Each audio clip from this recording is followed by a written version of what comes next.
ध्यान के लिए तैयार हो जाए।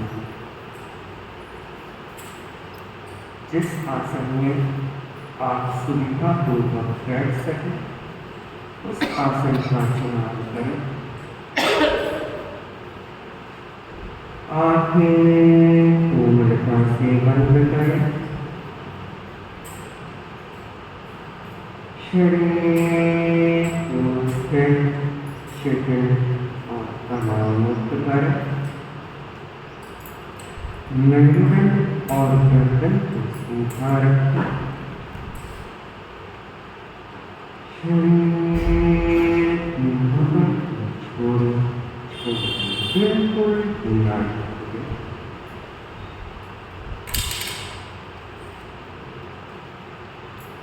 पूरे शरीर में हल्की पंखा अनुभव करें। पूरा शरीर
पैर के अंगूठे से लेकर सिर तक प्रत्येक अवयव पर चित्त को केंद्रित करें, शिथिलता का सुझाव दें और इसका अनुभव करें।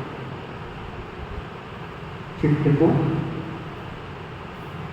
दोनों पैरों पर केंद्रित करें, दोनों पैरों के अंगूठे, अंगुलियां, पंजा, तलवा, एड़ी, टखना, पिंडली, घुटना, जंघा और कटीला।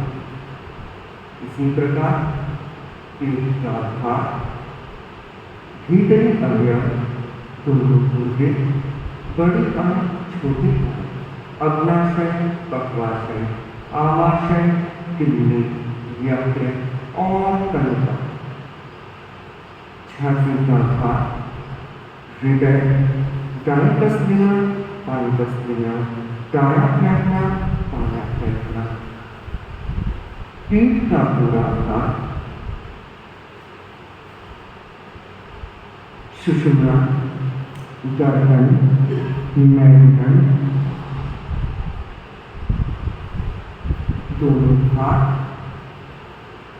दोनों हाथों के अंगूठे, अंगुलियां, हथेली, मणिबद्ध से कोहनी, कोहनी से कंठ, कंठ का पूरा भाग, स्वर यंत्र, मुंह का पूरा भाग, छुट्टी, होठ, मसूड़े, दांत, जीभ, तालू, दायां कपोल, बायां कपोल, नाक, दाएं कनपटी, दायां कान, बाएं कनपटी, बायां कान, दोनों आंखों और ललाट, सिर। पूरे शरीर में चित्त को केंद्रित करें, पूरे शरीर में चित्त को केंद्रित करें, वहाँ शिथिलता का सुझाव दें और उसका अनुभव करें। सुझाव दें, पूरा शरीर शिथिल हो जाए, पूरा शरीर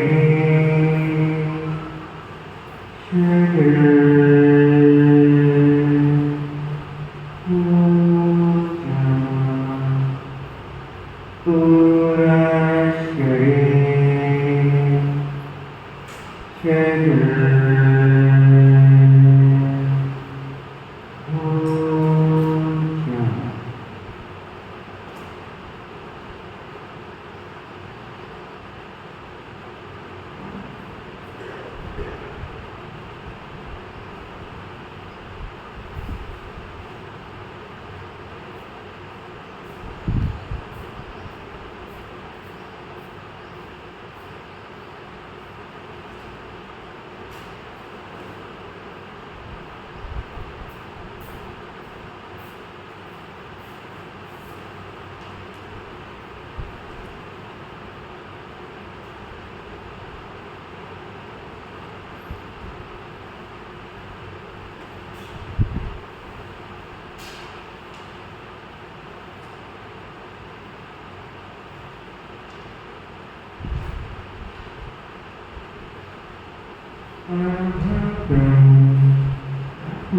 शरीर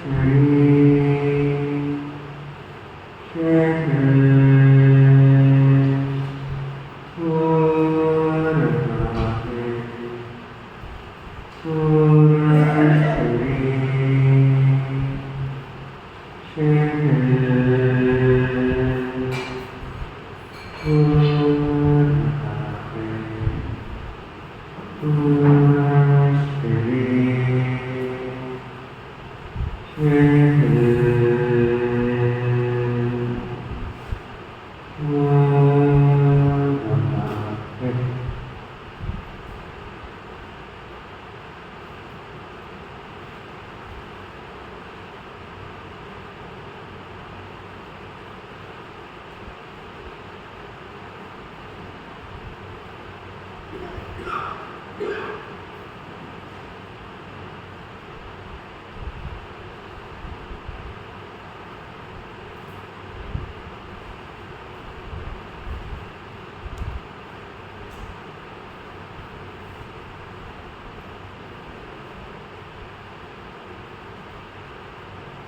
अनुभव करो पूरा शरीर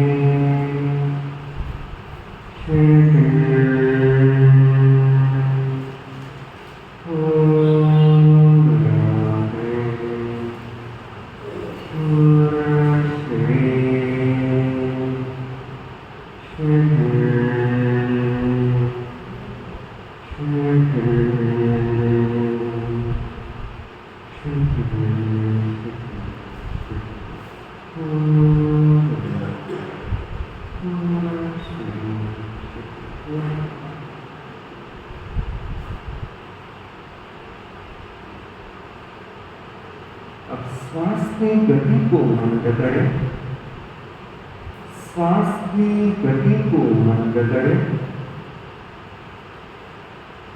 धीरे धीरे लंबा श्वास लें, धीरे धीरे लंबा श्वास छोड़ें।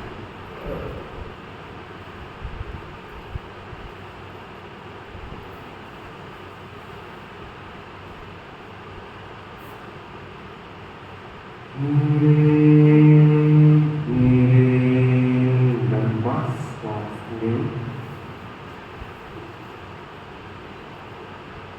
धीरे धीरे लंबा श्वास छोड़ें।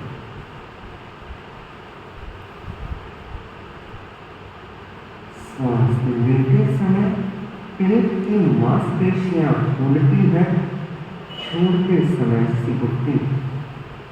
चित्त को नाभि पर केंद्रित करें और पेट की मांसपेशियों के फूलने और सिकुड़ने का अनुभव करें।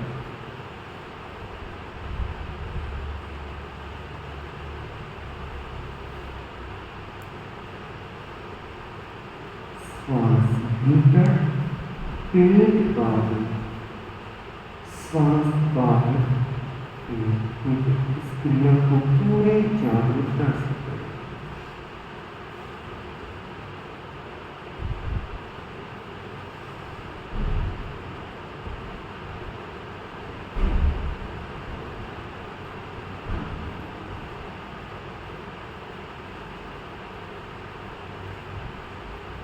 लंबा गहरा श्वास लें, लंबा गहरा श्वास छोड़ें।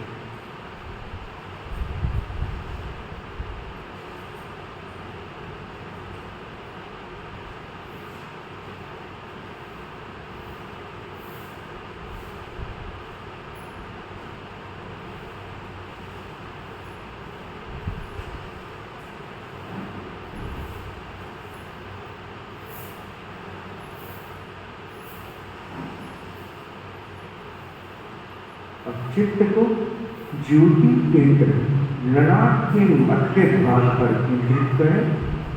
ललाट का मध्य भाग ज्योति केंद्र पर चित्त को केंद्रित करें।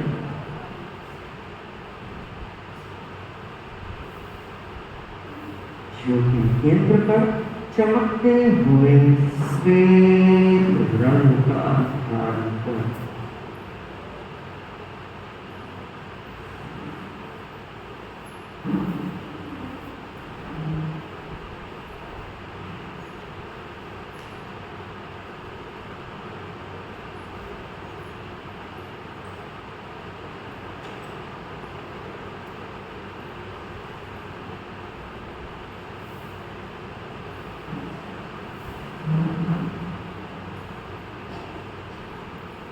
अनुभव करें जैसे पूर्णिमा का चाँद उदित हो रहा है, उसकी श्वेत रश्मियाँ ज्योति केंद्र पर गिर रही।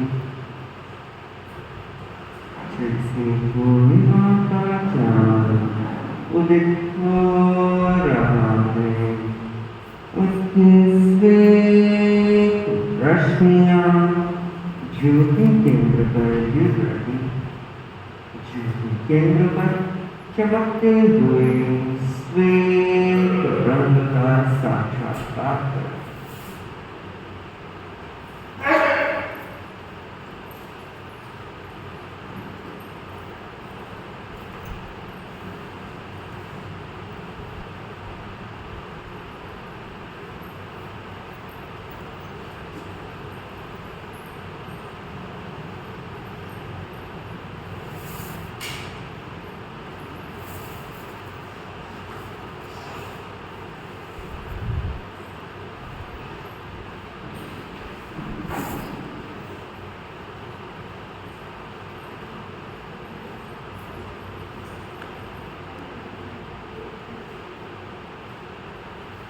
चित्त को पूरे ललाट पर फैलाएं, वहां श्वेत रंग का ध्यान करें। पूरे ललाट पर श्वेत रंग का ध्यान करें।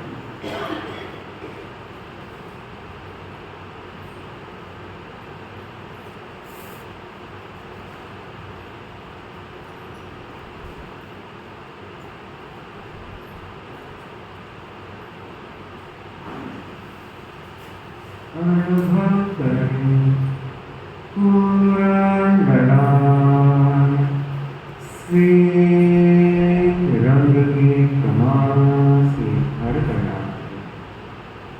पूरा ललाट श्वेत रंग के कमाल से भर गया। पूरा ललाट श्वेत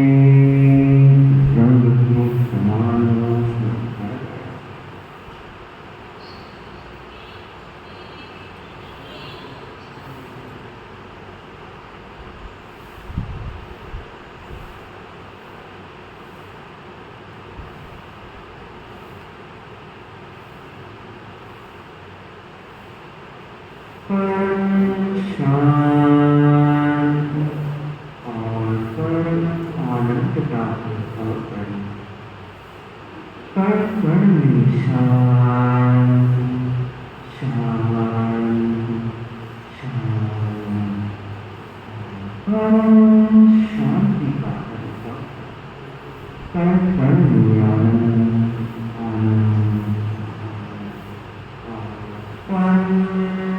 आनंद का अनुभव।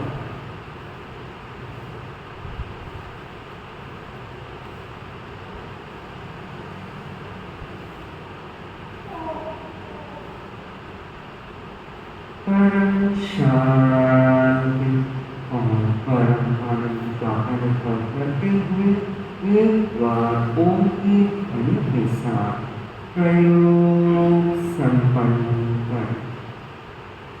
लंबा श्वास भरें।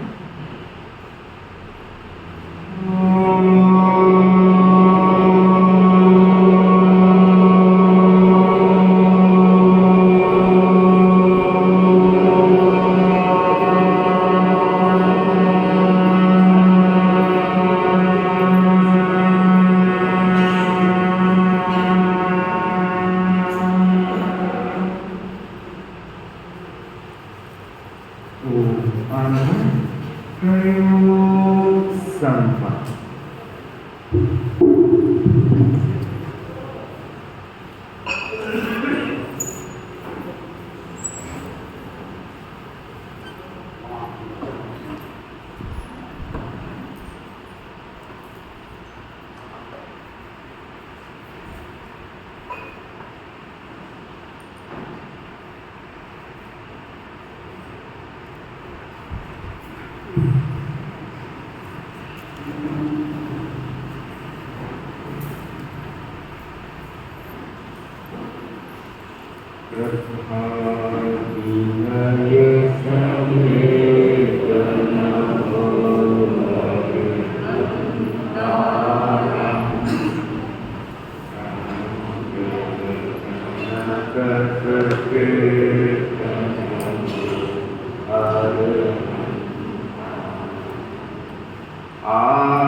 आध्यात्मिक पथ के अधिनेता वीतराग प्रभु विश्व विजेता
Para भक्ति की स्तुति करता परम पावन आचार्य प्रहर को भक्ति वंदन करता हूँ। साथ ही संग समुपस्थित भाइयों और बहनों,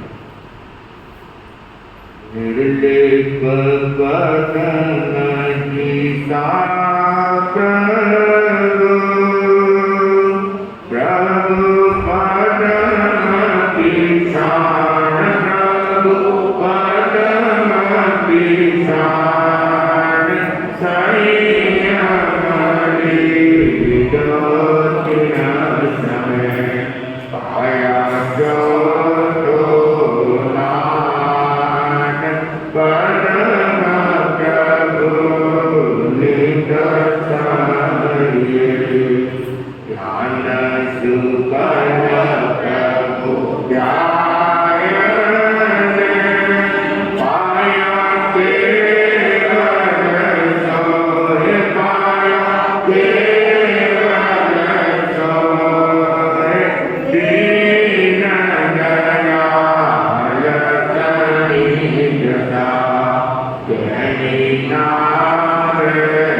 भारतीय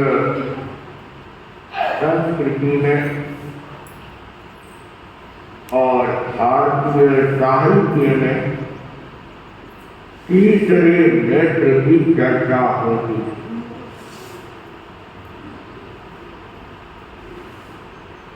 शिव के बारे में कहा जाता है कि जब उसका तीसरा नेत्र खुल जाता है तो फिर प्रलय आ जाती है। तीसरा नेत्र क्या है?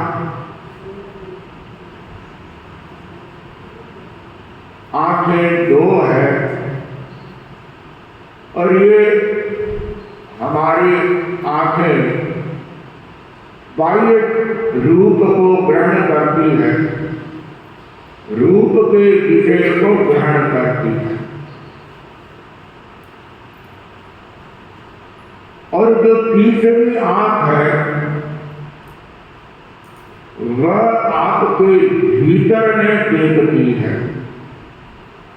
बाह्य जगत और आंतरिक जगत दो प्रकार के जगत होते हैं, दो प्रकार के संसार होते हैं।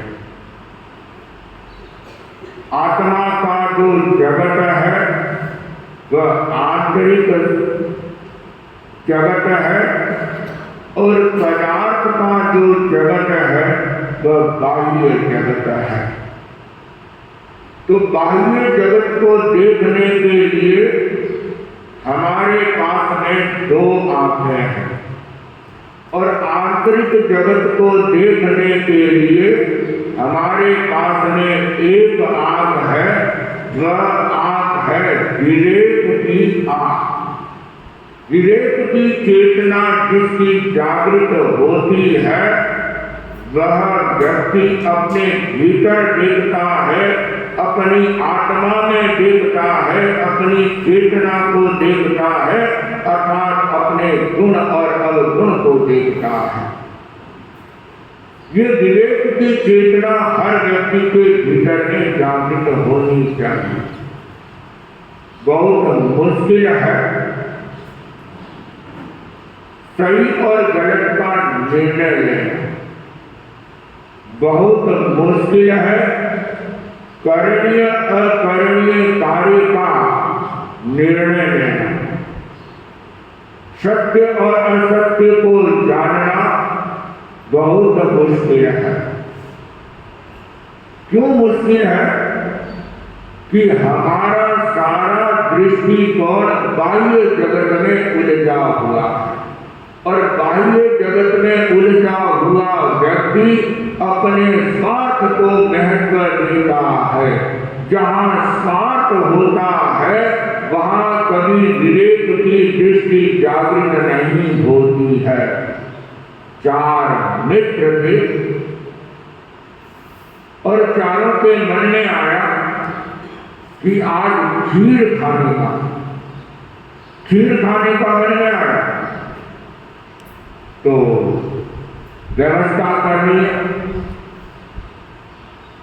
एक मित्र ने कहा मैं दूध ले आऊंगा, दूसरे ने कहा मैं चावल ले आऊंगा, तीसरे ने कहा तो फिर मैं चीनी ले आऊंगा, खीर बन जाएगी, और चौथे ने कहा मैं अपने परिवार को लेकर के आऊंगा।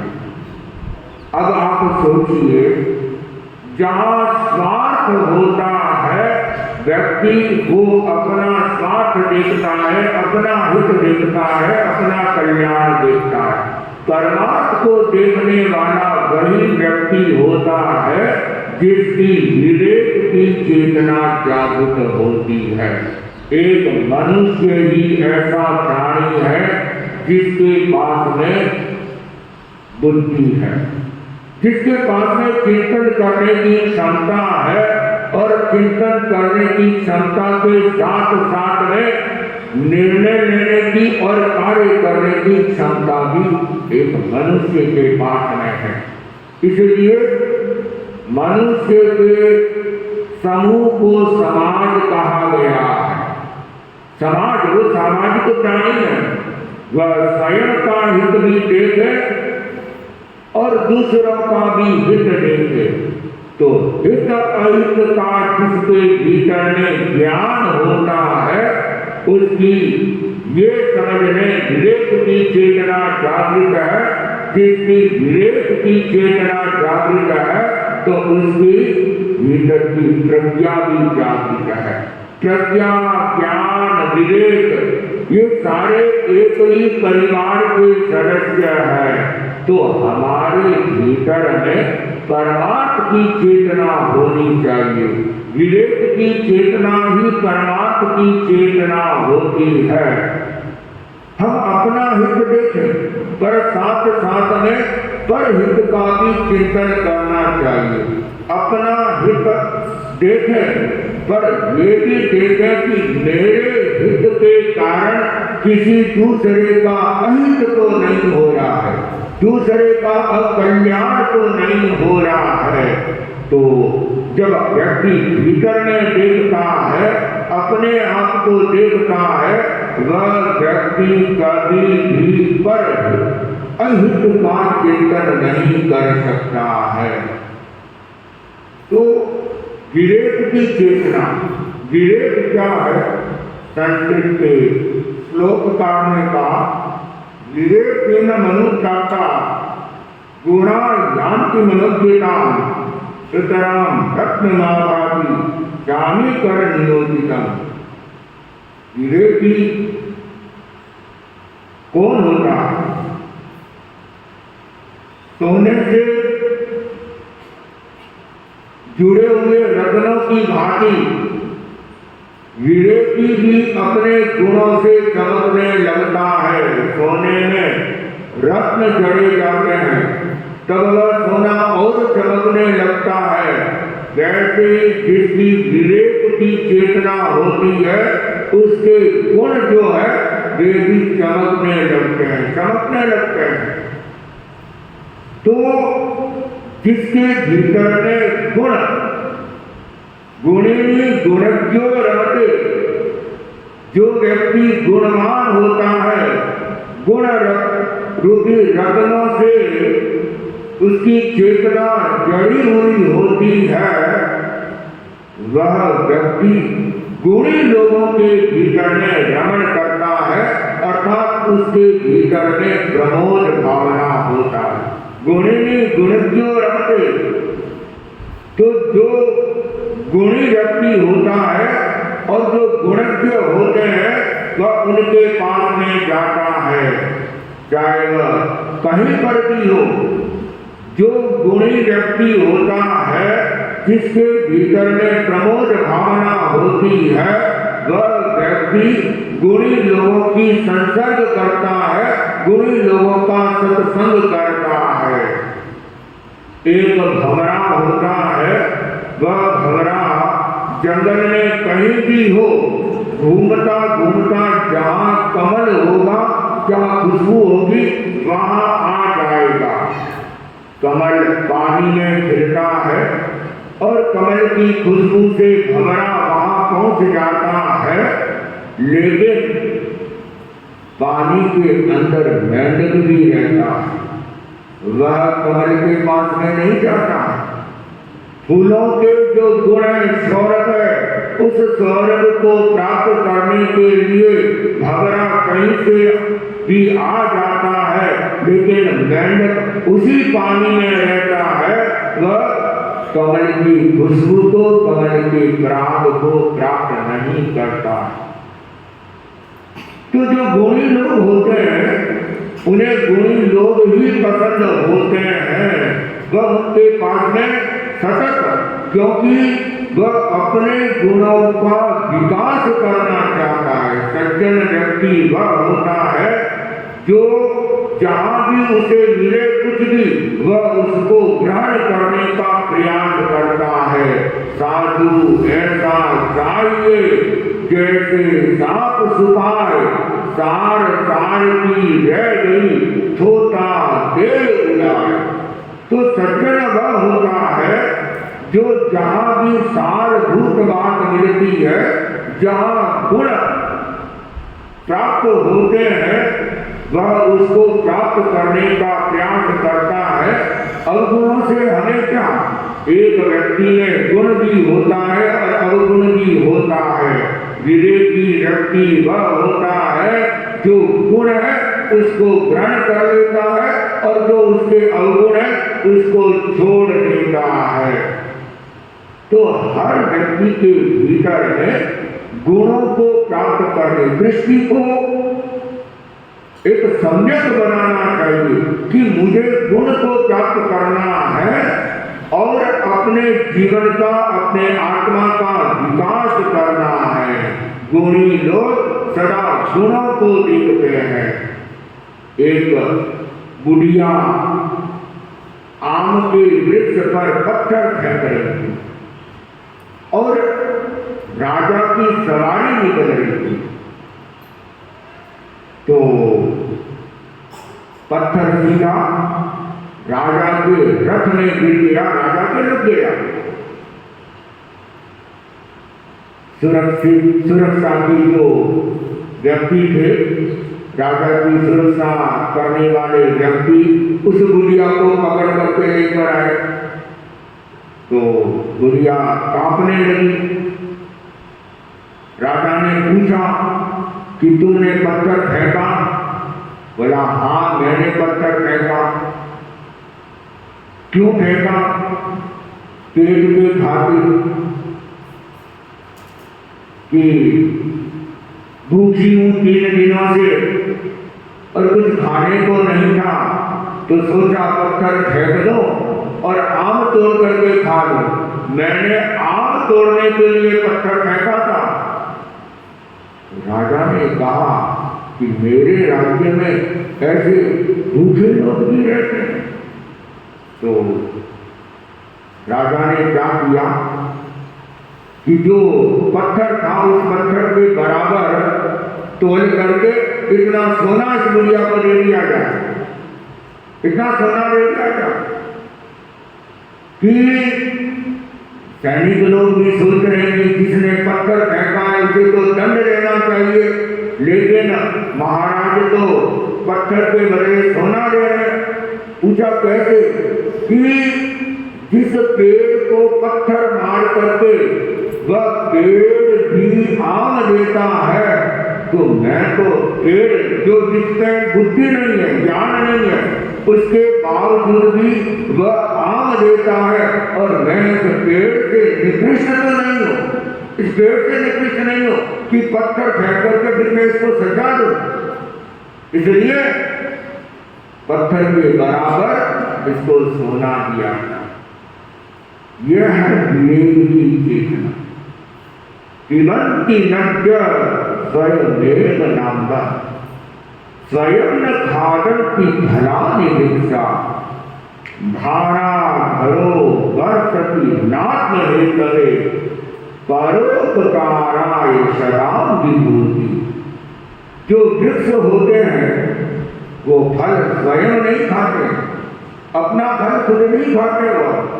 उनकी विवेक की चेतना इतनी जागृत होती है, परमात्मा की चेतना इतनी जागृत होती है कि वह फल दूसरों को दे देते। पिबन्ति नद्य स्वयमेव नाम्भः। नदियां स्वयं पानी नहीं पीती, वह पानी दूसरों को दे देती है। ये नदियों का विवेक होता है। धारा धरो वर्षति नात्महेतवे, कि जो बादल है वो स्वयं के लिए नहीं बरसते हैं, वे भी दूसरों के लिए बरसते हैं। ये बरसना बादल का विवेक है, इसलिए कहा गया परोपकाराय सदां विभूति। तो जो सज्जन लोग हैं, संत जन होते हैं, उनके पास में जो विभूतियां होती है, उनके पास में जो सिद्धियां होती है, वह स्वयं के लिए नहीं होती है। उनकी सिद्धियां ये विवेक बताती है कि दूसरों के उपकार में काम आती है। महापुरुष होते हैं, उनका ज्ञान स्वयं के लिए नहीं होता है, उनका ज्ञान परोपकार के लिए होता है। स्वयं ज्ञानी है, स्वयं के भीतर में गुणों का भंडार भरा पड़ा है, वह भंडार स्वयं के भीतर नहीं रहना चाहिए, वह गुणों का भंडार, वह ज्ञान का भंडार दूसरों के लिए होना चाहिए। भगवान ने विवेक का एक बहुत सुंदर सूत्र दिया, तिन्नाण कार्याण। ये विवेक का सूत्र है कि साधु स्वयं अपनी चेतना, अपनी आत्मा का कल्याण करे और दूसरों के आत्म कल्याण में वह सहयोग करे। यह विवेक होता है। मैं ऋषिकेश में था और ऋषिकेश में जिस स्थान पर चातुर्मास किया था वह तपोवन था और उस तपोवन में एक गेस्ट हाउस था। उस गेस्ट हाउस के जो मालिक थे, मालिक क्या वो काली कमली आश्रम के उपाध्यक्ष थे, तो सारा वही देखते थे। वो दर्शन करने के लिए आए और उन्होंने सीधा प्रश्न मुझे पूछा कि आप यहाँ पे क्या करोगे। मैंने कहा कि मैं साधना की दृष्टि से आया हूँ और ऋषिकेश तपस्वियों की भूमि है, देव भूमि है, ऋषियों की भूमि है, तो मैं उस ऋषियों की भूमि के परमाणुओं को ग्रहण करने के लिए आया। तो अपनी साधना करूंगा, एकांत रहूंगा, मौन करूंगा और कमरे में रहूंगा। तो उनका सीधा वापस जवाब था कि महाराज फिर आप हमारे लिए क्या करोगे। अर्थात इतने भक्त लोग हैं, इतनी जनता है, वह किस आशा से आपके पास में आती है कि हमें भी आत्म कल्याण का मार्ग मिले। आप हमसे तो ले रहे हो और हमको क्या दोगे। ये तो विवेक की चेतना होनी चाहिए कि जिससे हम लेते हैं तो वापस उसका उपकार भी चुकाना चाहिए। जिसकी खाए हाजरी और उसकी उठा, जिसकी खाए बाजरी उसकी उठाए हाजरी खाए। तो जो हमें बाजरी देता है और हमारा भी कर्तव्य होता है कि हमारे पास में जो है वापस उसको हम किसी न किसी रूप में उस उपकार को चुकता कर देना चाहिए। नहीं कृतम उपकार साधु विस्मरन्ति। जो सज्जन होता है, जो साधु होता है, वह किए हुए उपकार को कभी भूलता नहीं है। तो तिन्नाण कार्याण ये भगवान ने एक विवेक का नेत्र दे दिया है, साधु के लिए एक मार्गदर्शन दे दिया है कि साधु अपनी स्वयं की साधना करे, अपना आत्म कल्याण करे और आत्म कल्याण करने वाले साधकों में वह सहयोग करे। ये विवेक की चेतना जिसके भीतर में होती है, मान लीजिए उसका फिर तीसरा नेत्र जागृत है। विवेकवान व्यक्ति एक अपने आप में शिक्षक होता है कि शिक्षक वह होता है जो सबका मार्गदर्शन करता है। क्योंकि जैसा वह जीवन जीता है वैसा उसके भीतर में ज्ञान भी है, वैसा उसके भीतर में आचार भी है। जो स्वयं ज्ञान और आचार का धारक होता है वही व्यक्ति किसी दूसरे का मार्गदर्शन कर सकता है। लेकिन जो स्वयं के भीतर में नहीं है और फिर वह मार्गदर्शन की बात करता है तो वह फिर मार्गदर्शन कभी फलित नहीं होता है, सार्थक नहीं होता है। सन्यासी के पास में एक महिला आई और कहा कि मेरा ये पुत्र है, गुड़ बहुत खाता है, दिन भर गुड़ खाता है, तो आप इसे कुछ प्रेरणा दीजिए ताकि इसकी विवेक की दृष्टि जागृत हो जाए और इसको छोड़ दे। विवेकी व्यक्ति वह होता है जो ग्रहण करने योग्य चीज होती है उसको ग्रहण कर लेता है, और जो त्याज्य छोड़ने की जो वस्तु होती है उसको छोड़ देता है। हे और उपाधि का जिसके भीतर में ज्ञान होता है वह विवेकवान होता है। तो छोड़ना बहुत मुश्किल होता है। जब तक विवेक की चेतना जागृत नहीं होती है तब छूटता नहीं है। तो सन्यासी ने कहा कि तुम 7 दिन के बाद में अपने बच्चे को लेकर के आए। 7 दिन के बाद में वह महिला बच्चे को लेकर के आई कि महाराज आज आप उपदेश दीजिए, आपने 7 दिनों के बाद में बुलाया था और बच्चे को समझाइए, इतना गुड़ खाता है कि इतना की कल्पना नहीं कर सकते, कहीं बीमार नहीं हो जाए, आप इसको समझाइए थोड़ा। तो सन्यासी ने कहा कि बेटा गुड़ खाना स्वास्थ्य के लिए अच्छा नहीं है, हानिकारक है। ये शुगर भी हो सकती है, ज्यादा चीनी खाते हैं तो शुगर हो जाती है, तो रोग पैदा करने वाला है, इसको नहीं खाना चाहिए। और तुम संकल्प कर लो कि आज के बाद में गुड़ नहीं खाऊंगा। अब उसने नियम ले लिया, संकल्प ले लिया कि अब गुड़ नहीं खाऊंगा। महिला बड़ी खुश हुई, तो महिला ने कहा कि महाराज आप ये बात तो 7 दिन पहले भी कह सकते थे, जो बात आज कही है तो मुझे 7 दिन का इंतजार क्यों करवाया। तब सन्यासी ने कहा कि 7 दिन पहले तो मैं भी बहुत गुड़ खाता था, मैं भी बहुत गुड़ खाता था। अब मैं जब स्वयं गुड़ खाता हूँ और दूसरों को कहूँ गुड़ नहीं खाना चाहिए, तो फिर मेरी बात का कभी सम्मान नहीं हो सकता, मेरी बात कोई सुनेगा नहीं, मानेगा नहीं। तो पहले व्यक्ति पिन्नानम अपने आत्म कल्याण की बात करे, और अपने आत्म कल्याण की बात करने वाला ही दूसरों के कल्याण की बात कर सकता है। व्यक्ति स्वयं विवेक का आदर्श प्रस्तुत करता है, स्वयं विवेकवान है, तो दूसरों की विवेक की दृष्टि को जागृत करने में वह अपना शक्ति लगा सकता है। स्वयं में विवेक नहीं है और दूसरों को कहे कि तुम विवेक रखा करो, स्वयं गुस्सा करता है, दूसरों को कहते गुस्सा नहीं करना चाहिए, तो उसकी बात का कोई वजूद नहीं रहता है, उसकी बात का कोई महत्व नहीं होता है, उसकी बात का कोई अंकन नहीं करता है।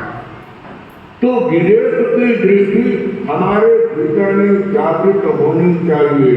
समझा कोई जानिए जाके विजय दिले, जिसने समझ लिया है, जिसने जान लिया है, वही उसके हृदय में विवेक की दृष्टि होती है। विवेक की चेतना उसकी जागृत होती है जिसने सत्य को जान लिया है। सत्य क्या है और असत्य क्या है, करणीय क्या है, अकरणीय क्या है, ज्ञान क्या है, अज्ञान क्या है। बस जिसके विवेक का विवेक जागृत हो गया है वह उस निर्णय तक पहुंच सकता है, ये सत्य है, ये असत्य है, ये ज्ञान है, ये अज्ञान है, ये करणीय योग्य है, ये अकरणीय योग्य है, ये ग्रहणीय योग्य है और ये छोड़ने योग्य है। तो हमारी सबकी तीसरी दृष्टि जागृत हो जो भीतर की दृष्टि है। बाह्य आंखें भी हमारी स्वस्थ रहनी चाहिए और भीतर की आंखें भी हमारी स्वस्थ रहनी चाहिए। बाह्य आंखें स्वस्थ रहेगी तो आप बाह्य जगत को अच्छे से देख सकते हैं, और भीतर की दृष्टि जागृत होगी तो बाह्य जगत को आप अनासक्त रूप से देख सकते हैं। देखने में अंतर है, एक आसक्ति से देखते हैं और एक अनासक्ति से देखते हैं। तो विवेक की चेतना जागृत हो, विवेक की चेतना ही हमारा तीसरा नेत्र है। तो तीसरा नेत्र आज दिन तक तो किसी मनुष्य के हमने बाह्य रूप में तो देखा नहीं है, लेकिन जिसकी चेतना जागृत है, विवेक की चेतना जागृत है, ऐसे लोग बहुत देखे हैं जो संसार में रहते हुए भी संसार में नहीं है। जो संसार में रहते हुए संसार में नहीं रहता है तो उसकी विवेक की दृष्टि जागृत है। हमारा सौभाग्य है कि हम भगवान महावीर के अनुयायी हैं। जैन दर्शन, जैन धर्म जिसने विवेक का एक दर्शन दिया है, वह दर्शन है अनेकांत दर्शन। तो अनेकांत का जो दर्शन है वह विवेक का दर्शन है, और विवेक का जो दर्शन है वही अनेकांत का दर्शन है। तो भगवान महावीर के श्रवण शरण में अतिमुक्तक ने संन्यास ग्रहण किया, दीक्षा ली, और दीक्षा लेने के बाद में सदियों संन्यास साधुओं के पास में प्रशिक्षण प्राप्त कर रहा है, और सदियों के साथ में पंचमी समिति के लिए बाहर गया और पानी के पार बना करके मैं तेरू मेरी नाव तीरे पादरी को पानी में रख करके मैं तेरू मेरी नाव तीरे, बस इस तादात्म्यता के साथ में वह उसका आनंद ले रहा है। नाव को पानी में कच्चे पानी है, अब सामान्य व्यक्ति तो ये देखेगा कि साधु है और कच्चे पानी में क्या विवेक की चेतना जागृत नहीं है। कभी कभी छठमास है, हम लोग भी छठमास है, और हमारी दृष्टि से तो हम लोग गोचरी पानी का पूरा ध्यान रखते हैं। हमारी दृष्टि से तो हमारी विवेक की दृष्टि से जो हमको जैसा सादाचार होता है उस हिसाब से करते हैं। पर समाज है, समाज में सब प्रकार के लोग होते हैं कि महाराज आपने ऐसा कैसे किया, ऐसे कैसा किया। तो मैं बोलता भाई तुम ज्यादा ज्ञानी हो, मैं तो अज्ञानी, छदमस्त भूल हो जाता है, तुम बता दो क्या करना। तो सत्य क्या है, जानकारी व्यक्ति को पूरी होती नहीं है, और थोड़ा सा पढ़ते हैं और ऐसा समझ लेते हैं कि हम बड़े महाज्ञानी हो गए, बड़े महाज्ञानी हो गए। तो जब तक विवेक की चेतना जागृत नहीं होती है, ज्ञान पूर्ण नहीं होता है, तब तक इस प्रकार का आग्रह होता है महाराज ने ये कर दिया, महाराज ने वो। सत्य क्या है, पूर्ण ज्ञान नहीं होता है तो आदमी स्वयं भटक जाता है। तो अतिमुक्तक नाव में पात्री को नाव बना करके चला रहा था, और मैं तेरू मेरी नाव तेरे गुनगुना रहा था, और उसने भी भाव किया। कौन इन्होंने भाव किया, निर्णय दिया, लीनता तल्लीनता में समय में सार्थक बिताऊं। और वो इतनी भावक क्रिया के साथ में उसके नाव के साथ में जुड़ गया, और दूसरा कोई चिंतन ही नहीं है। उसमें इतना तल्लीन हो गया कि ऐसे लगता है कि वो नाव और वो स्वयं एक ही हो गया, एक ही हो गया। मैं हूँ नाविक नाव मारी। तो भगवान ने कहा है शरीर नाहु नावती जीवो उच्ची नावियो संसारो अन्न वो बुद्धो जब तरक्की माई सुनो। कि ये शरीर है, ये हमारी नौका है, और आत्मा है वह नाविक है, और संसार में समुद्र है। तो अतिमुक्तक भी चिंतन कर रहा है कि मैं तो मेरी चेतना है वो नाविक है, और मेरा शरीर है ये नाव है। ये भेद विज्ञान की अनुभूति उसको हो रही है भीतर ही भीतर। इस प्रकार की अनुभूति में वो इतना एकता, इतना लय हो गया, लीन हो गया कि ऐसे लगता है कि अद्वैत की लो जगा ली। आत्मा और शरीर अब भिन्न नहीं है, आत्मा और परमात्मा भिन्न नहीं है, आत्मा और परमात्मा की लो उसके भीतर में जागृत हो गई। तो उसको देख करके जब संत आए, और संत आकर के सोचने लगे ये क्या कर रहा है, प्रमाद कर रहा है, कैसा ये संत बन गया, भगवान ने कैसे इसको दीक्षा दे दी। अब वो संत उसको डांटने लगे, बोले आजो संत बन्यो, आजो संत बन्यो, आईमो तो सुकुमारी, आजो संत बन्यो, तजो अमनकारी, आजो संत बन्यो, जल क्रीड़ा में लीन हुयो है, तद्विद्धि तल्लीन हुयो है, एक अनोखो सीन हुयो है, तन मन एकाकारी, आजो संत बन्यो, तन मन एकाकारी, आजो संत बन्यो। मैं तेरो मारी नाम करे, बार बार संगान करे, मस्ती में सब कुछ बिसरे, बस्यो नयो संसार, आजो संत बन्यो, अईमो तो सुकुमार, आजो संत बन्यो। देखे शरीर अचानक आया, अईमो देखी मोहक माया, कथे गई सर जीवन पाया, बतला वेदनिकार, आजो संत बन्यो, बतला वेदनिकार, आजो संत बन्यो। मत मुनि ने सुने न सुनावे, केवट अपनो गानो गावे, आज्ञा शरीरक भूखे आवे, पूछे प्रश्न उदार, आजो संत बन्यो, तजो अहम ममकार, आजो संत बन्यो। तो अति मुक्तक जल क्रीड़ा में लीन हुआ है, तल्लीन हुआ है, और एक अलग प्रकार का एक दृश्य पैदा हो गया वहां पर।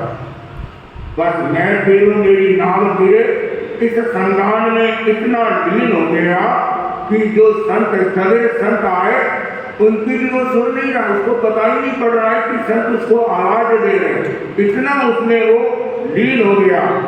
और तब संतों के भीतर में भी ये भाव आया और कि भगवान ने कैसे इसको दीक्षा दे दी, तो इसको लेकर के भगवान के पास में चलते हैं।